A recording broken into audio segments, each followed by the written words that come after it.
bakers of Weber's Bread present your all-star Western theater, produced and transcribed in Hollywood. Sitting alone, singing a song under a western moon.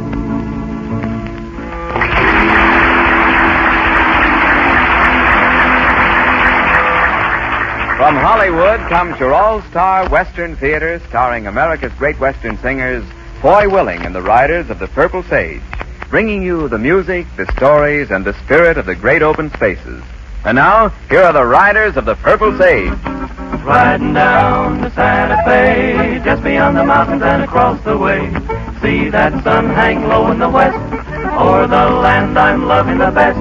Here we go, my old fiddle, gotta see a preacher about a gal. So let's burn the trail and yonder we'll go, riding down the Santa Fe. Hey, riding down the Santa Fe.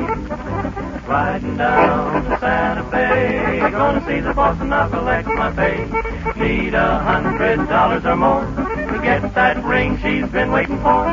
Don't be slow, my old fiddle, she'll be there waiting at the door. So let's burn the trail and yonder we'll go, riding down the Santa Fe. Hey, riding down the Santa Fe.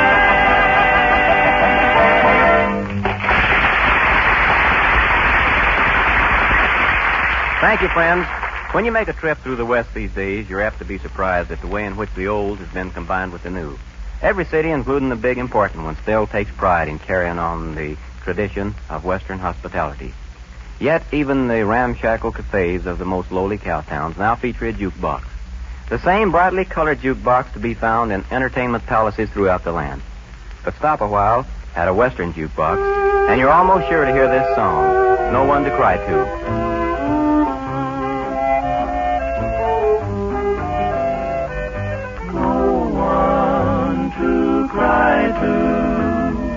No one to say good night.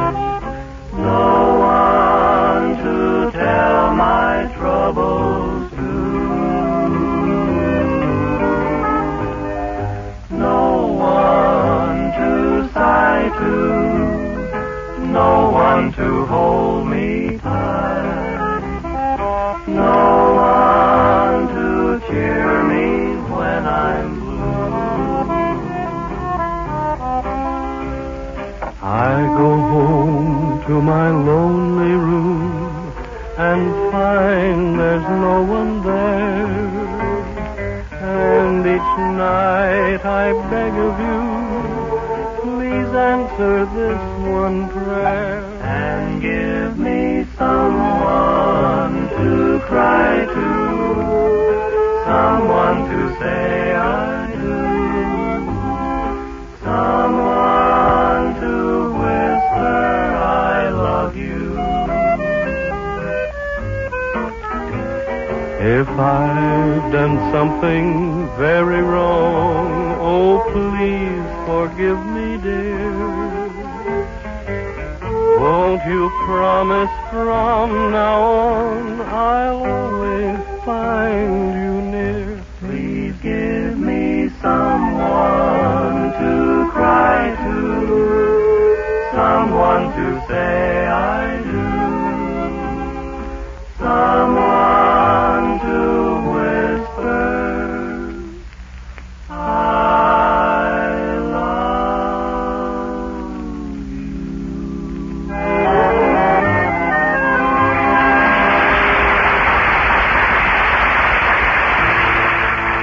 Yes, the West certainly has changed. There aren't many of the old range-wise, saddle-toughened cowpokes left around these days, but like Foy said just a few minutes ago, that traditional Western hospitality hasn't changed a bit. Westerners still enjoy good living, and one of the most enjoyable parts of good living is eating, especially if the meal includes lots of good Weber's bread. Weber's bread is well mixed and well baked. Its golden brown crust, firm, even texture, and distinctive flavor just can't be beat. And another fine thing about good Weber's bread is its just right moisture content that assures long-lasting freshness. Serve Weber's bread as toast for breakfast, combined with your favorite sandwich filling, or with the most elaborate meals. You'll find it's a sure hit with every member of the family. So next time you go shopping, be sure to buy a loaf of Weber's bread, that good bread in the familiar blue gingham wrapper. You'll like it. Nobody ever saw a Western gal who couldn't dance. And when a gal dances, she wants rhythm. Well, here it is, Alexander's Ragtime Band. Come on here, Alexander's Ragtime Band. Come on here, it's the best band in the land. They can play a bugle call like you never heard before, so natural that you want to go to war. It's just the bestest band, lamb, honey lamb. Come on along, let me take you by the hand to the man, who's the leader of the band.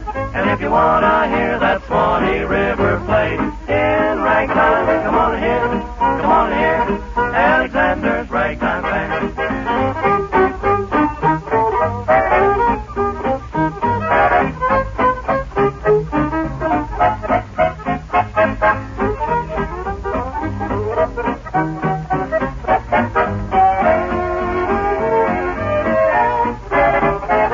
Come on along and see Alexander's Band. Take you by the hand, take you to the man who's the leader of the band. And if you want to hear that Swanee River play in ragtime, come on here, Xander's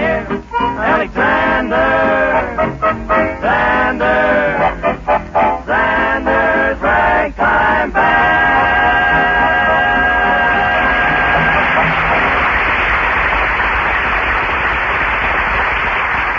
I'll tell you a little secret about these riders of the Purple Sage. Waiting has been a mighty popular musical pastime in their family for a great many years. Great-granddaddy used to wait for the wagon. Grandpa would wait till the cows come home. Pa liked to wait till the sun shines, Nellie. Why, even Uncle George was always waiting for the Robert E. Lee. And here they are themselves, still planning to continue the family custom, for they sing, "Wait till I get my sunshine in the moonlight." Wait till I get my sunshine in the moonlight. Wait till I get her 'neath the western sky. With the yucca and the sage all around to set the stage, and the stars are making faces in her eyes. Wait till she finds the moon above on my side. We'll get her beneath that good old Indian sign. Wait till I get my sunshine in the moonlight. That's when I'll make my sunshine mine.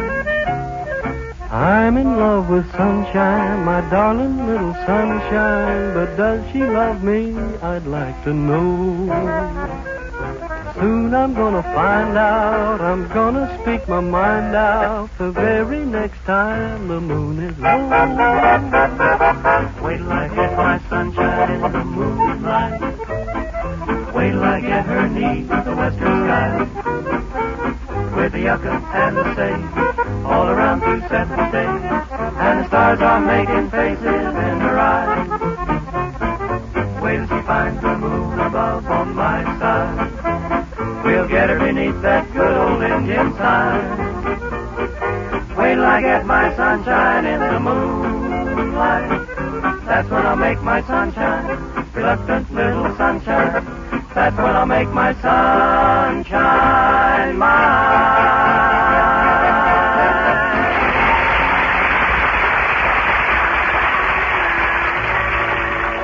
Now it's time for Foy Willing and the Riders of the Purple Sage to tell another story of the West. This week, it concerns some events which took place near the little town of Squaw Creek. We call it Time to Ride. The West is both a place and a spirit. The place is a mixture of deserts and valleys, clear skies and huge mountains. The spirit is friendliness and freedom. And there are men of the West, like these riders of the Purple Sage, who know freedom as no other men know it.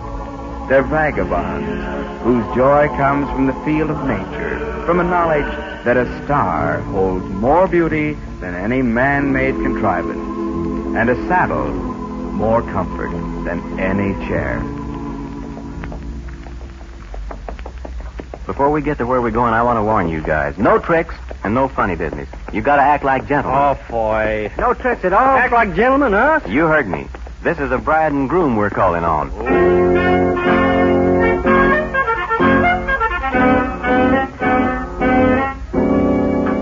Boy, are you sure this is the right place? I'm pretty sure. Well, I thought you said Kit Woodford's pappy owns the Diamond S Ranch. Yeah, he does. But there's talk around that Mr. Woodford's pretty sore because Kit married a ranch hand. A fellow'd have to be awful sore to let his daughter honeymoon in a shack like that. Hey, if you fellas noticed how run down this place is? Boys! Howdy, boys! Howdy, Kit. Hello, Kit. Gee, it's good to see you, boys. Well, it's mighty good to see the bride. Stan should be home any minute. I expected him before this. Come on in. I can show you the house before he gets here. If Stan's doing something we could help at, Kit, we'd be glad to give him a hand. Oh, no, he just rode over to see Dad. Well, here it is. Our house. Say, this is something real. Sure is. Looks pretty good inside. Dan's and mine. All of it. Did you say Stan had gone to see your pappy, Kit? Well, yes, why? Foy told us your pappy was sore at Stan. Johnny.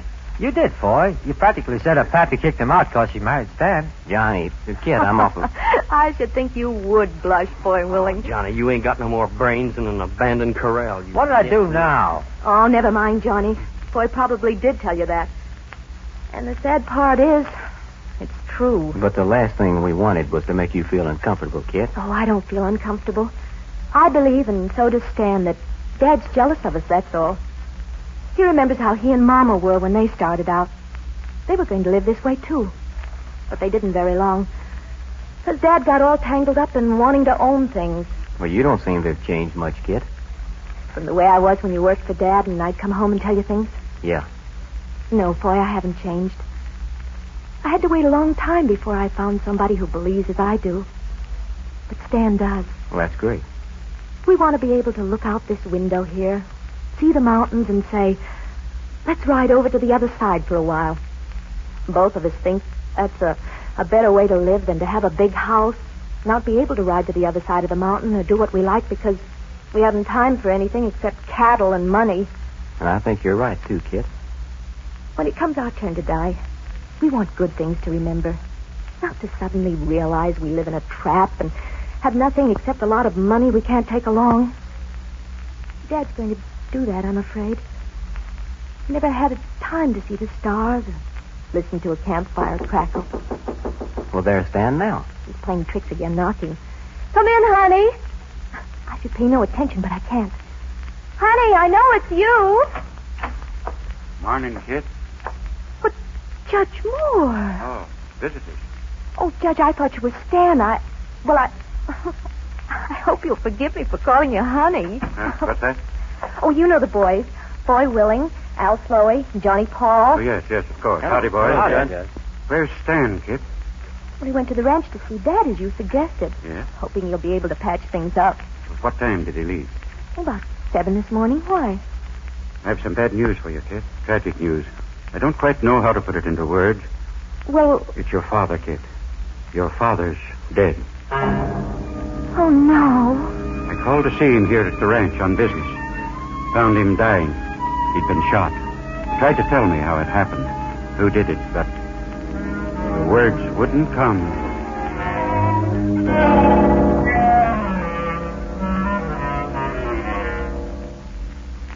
Well, Kit, I think I'd better be going back to the office now. Hate to stay at your daddy's ranch any longer than necessary, now that he's gone. Well, thanks for riding over with us, Judge Moore, and for bringing the news to her. Not at all. If there's anything I can do to help you, Kit, just call on me.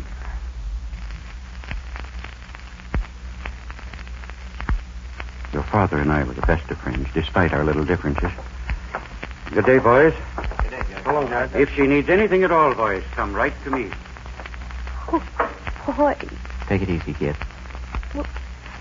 Will it be all right if I go in and see Dad now? I think we'd better ride back to your place and see if Stan is home yet. Stan didn't do this, boy. He didn't. Well, of course not. But we ought to find him as soon as we can. Find out if he knows anything about it. He couldn't have, boy. He came here, but he... Come on, we'll get the horses. Johnny. Yeah. Help Kit with hers, will you? Sure. Come on, Kit. Oh, I'm all right. I just don't want people to think Stan did it.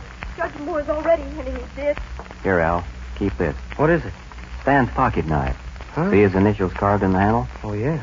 The judge and I found it lying near Mr. Woodford's body. But Mr. Woodford wasn't knifed. No, he was shot clean through the temple, and by a crack marksman. But there could have been a tussle first, And the knife dropped out of a pocket.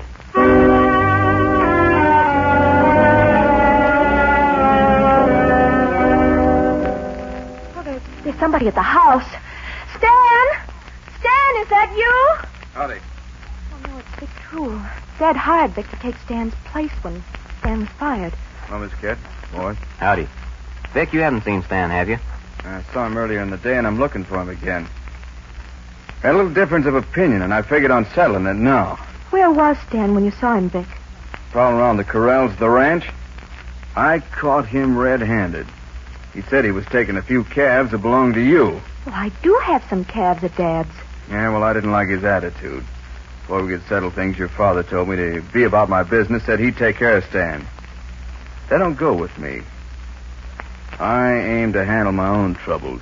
Where have you been the rest of the day, Vic? What do you care? Well, these are my boys here, Vic. 3 of you, huh? Dad was killed this morning, Vic.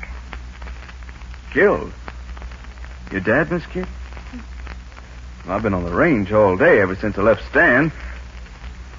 Stan's the last person with your dad, as far as I know. Have you got any way of proving you were riding all day? Not a thing, Willie. When I prove where I was, it'll be to a sheriff, not you. Hold on now. Before I do anything else, I'm going to have a talk with Judge Moore. He got me this job. Said I'd have a tough time holding it, but he didn't tell me I was holding a job that a killer didn't want to lose. Shall we go after him, Foy? No, let him go. We haven't anything on him. What we'd better do is wait here a little while for Stan. If he doesn't come within an hour, we'll go out and look for him.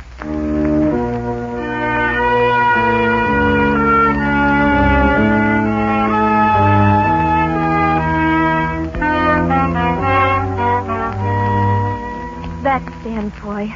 See, he's put his horse in the corral and he's coming up to the house. All right. Johnny, Al, you head for the front room. You too, Kit. I'll talk to Stan. No, Foy, it's my place to be with Stan. I'll be fair about it, really, I will. Let me talk to him alone. Well, all right, Kit. He didn't kill Dad. I know Stan like I know myself. Come on, Al, Johnny. We'll go to the front room. Okay, let's go. You here, Kit? Hello, honey. I'd expected you'd come out to meet me. Stan, where have you been all day? Oh, first I saw a blonde lady dude, and she took a shine to me. Then I saw a brunette lady dude, and she took a Stan, shine I to me. mean it. I have to know. What's the matter, honey? Something wrong? Where were you all day? Well, I went over to your dad's this morning. I sort of lost my nerve about talking to him at first, so I walked out to the corral to have a look at your calves. I got in a little argument about him with Vic, the top hand who took my job when your dad booted me out. And after that, Stan? Well, your dad hurt us. He came out of the house and sent Vic away, and then we had a little talk. Your dad and I. What sort of a talk? Oh, the usual thing, only more so. Just like always, he said he liked me fine as a top hand, but not as a husband to you. And you flared up. Did you, Stan? Some. How much? Well, I suppose I may as well tell you, honey. Your dad and I had a pretty fair wrangle. But how much of a wrangle, Stan? Maybe I can help him out, Kit. Who is this man, Kit? Foy Willing, Boy, Willing. Oh, gee, I forgot you were coming.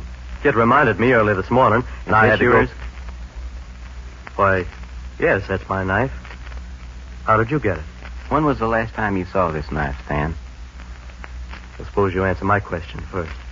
How did you get it? Say, Kit, what's the matter with everybody today? Why so edgy? Stan, Dad has been killed. And this knife was found beside his body. Oh, not your dad, Kit. Judge Moore knows it was there, Stan. So you better think up an answer. Fast. A good answer. For that knife? Oh, I come to think of it, I loaned that knife to Judge Moore a couple of weeks ago. He wanted to get a rock out of his horse's hoof. I don't remember he ever gave it back. All right. Johnny, I want you to go for the sheriff. Stan, I wish you'd stay here at the house. Don't let anybody try to make you leave. Hey, what is this? Kit, you and Al and I will ride in and see Judge Moore. We'll settle this thing fast.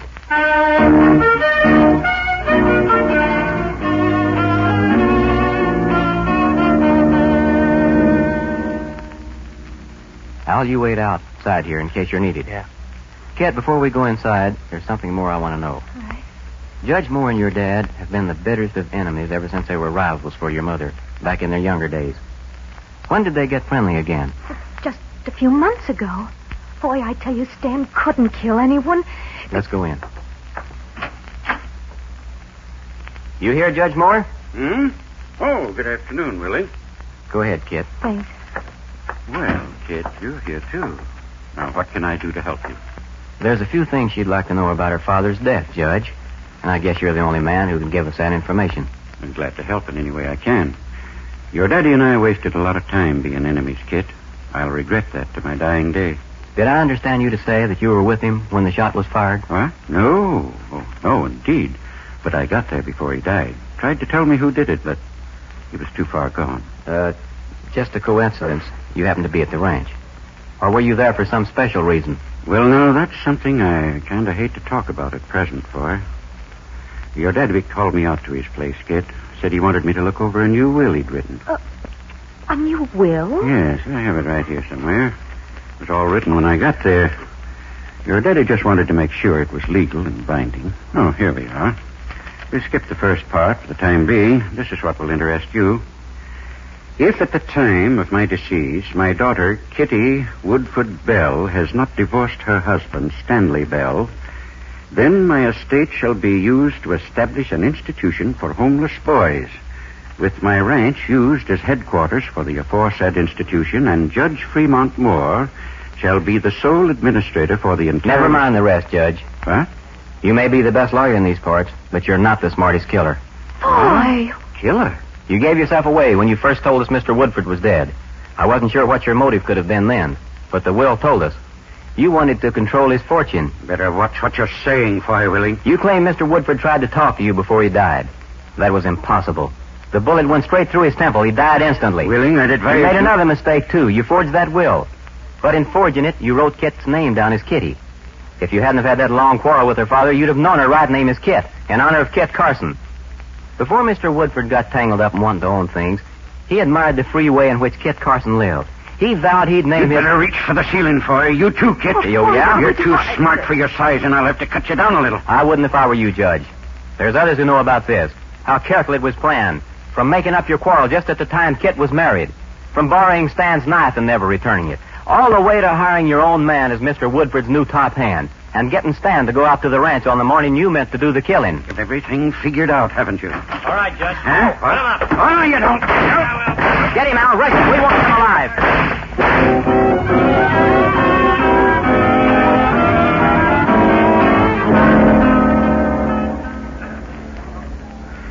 You can bet a month's pay, Sheriff. We're glad to get rid of him. Nice haul, boys. Nice haul. Forgery and murder. Come on, Judge. Reckon we'll have to hang you a couple of times. Oh, Kit, darling. Oh, everything's all right, Stan. Now. Oh, it'll always be all right. With me, it ain't all right, even now. Keep your pie bill closed, Johnny. Can't you see this is a sentimental moment? We had a fine time, Kit. I sure hope we get invited again. Yeah, me too. Especially when you move over to the big white house on the ranch. Oh, I don't think we'll be moving there, Al. But the will was a forgery, wasn't it? Won't you get your dad's property? Oh, yes, I guess so. But if Stan will agree to it, I'd like to use the property in starting a place for homeless boys. That seemed like a good idea to me. Will you agree, Stan? Why, sure, honey. Well, that's mighty nice of you. No, Foy, it's selfish, really. We weren't pretending when we said all we wanted out of life was time to see the stars and to ride over to the other side of the mountains. Oh, I didn't think you were pretending, Kit. The property, the money would stop us from doing what we want. And as long as everybody still has a right to pursuit of happiness, I think we'll do our pursuing in our own way. It's still pretty nice of you and Stan, Kit. Well, boys, I guess we'd better be moving along now. You see, Kit, we're pretty much like you and Stan. We like time for riding along, too.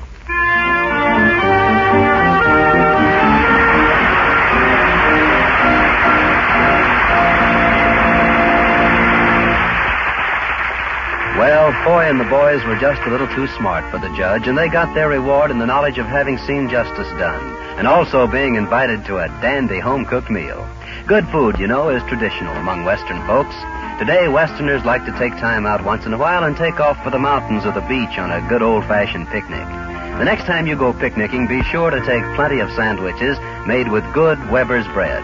Its just right moisture content assures long-lasting freshness. You can pack the lunch early in the morning, drive to your destination, and even if it's afternoon before you eat, you'll find those sandwiches made with good Weber's bread are still fresh and delicious to taste. And good Weber's bread is equally fine for toast in the morning or when served with a full-course dinner at night. Weber's bread is always good bread. Buy a loaf the next time you shop. You'll like it.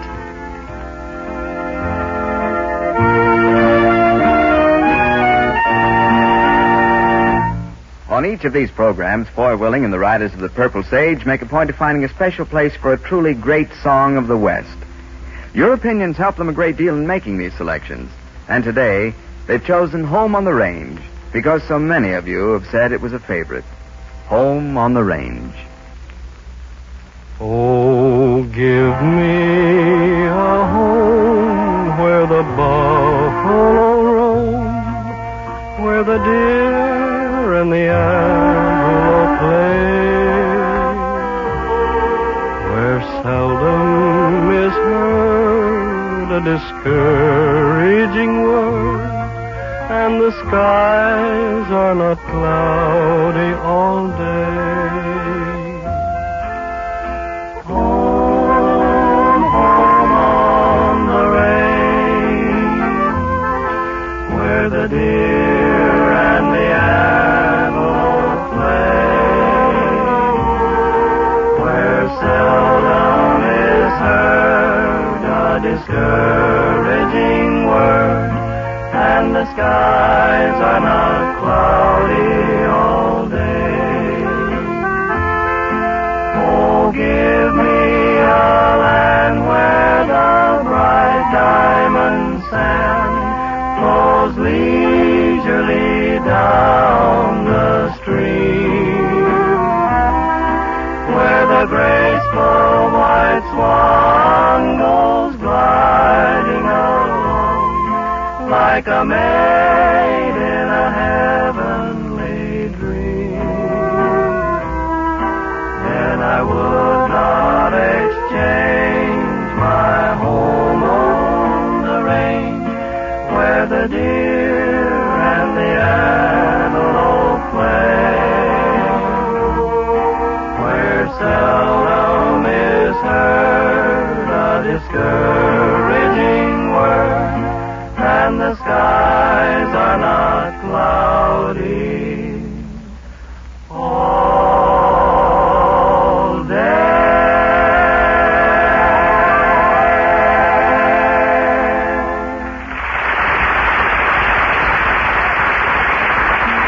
Well, that's about it for this time, friends. We hope you'll be with us again next week. This is Foy Willing speaking for Al Sloey, Gene Waltz, Johnny Paul, and all of the Riders of the Purple Sage, saying so long and good luck to you all. Drifting along, singing a song under a western moon. From Hollywood, you've heard your all-star Western Theater, a V.M. Bear production starring America's great Western singers, Foy Willing and the Riders of the Purple Sage. The script was by Ray Wilson, direction by Tom Hargis. This is Terry O'Sullivan speaking.